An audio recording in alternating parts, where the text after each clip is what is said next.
has been racked by a virus that's been here for 2 years.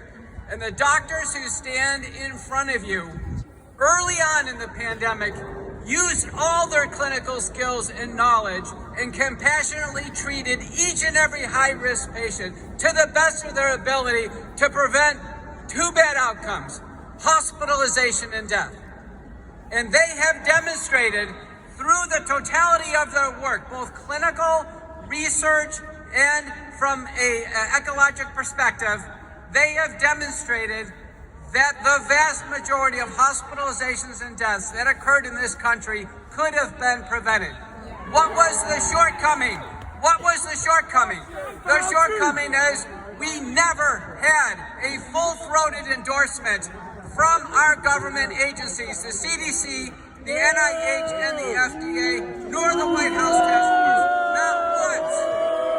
Not once did we hear a full-throated endorsement for doctors and healthcare providers. We have 1 million doctors in the United States. We have 500,000 nurse practitioners and physician assistants. Not once did we hear an endorsement for our best and compassionate care to each and every American. In fact, we heard the opposite. Through a series of statements, a series of actions, there was effectively a chill put on early treatment.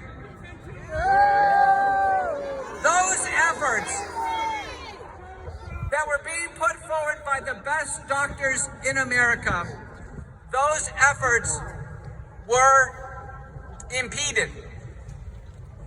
And it effectively amplified fear, suffering, hospitalization, and death. And it affected the most vulnerable people in our society, our seniors, our people of color in this country. They were adversely affected in the most severe and in some cases the most final way. I can tell you, as we sit here today, there are 227,000 papers in the peer-reviewed literature in the National Library of Medicine cited in PubMed. Of those, 94,000 involve the outcomes of hospitalization and death. Of the totality of papers, there are only 1,400 papers. And I know, because I've published them with this group on the stage in front of you, many of them, that outline a pathway to treating patients in order to prevent hospitalization and death. And by treatment, we reduce the intensity and severity and duration of symptoms. And by that mechanism, we reduce the probability of hospitalization and death.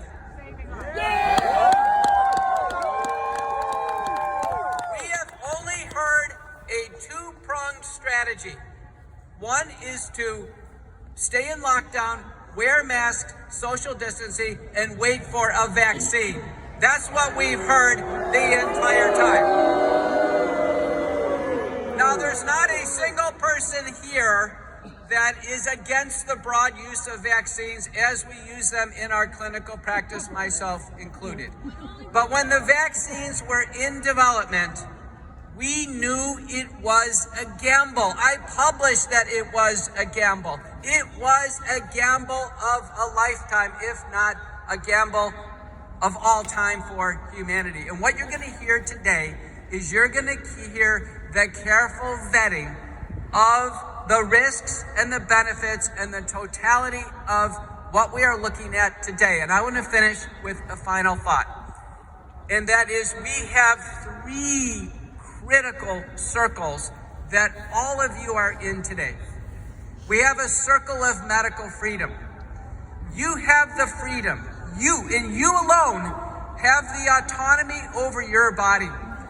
You have the freedom to determine what happens to your body. That is your sole possession. In many ways, it's the only thing you really have. That is your possession. That circle of medical freedom is inextricably linked to a circle of social freedom.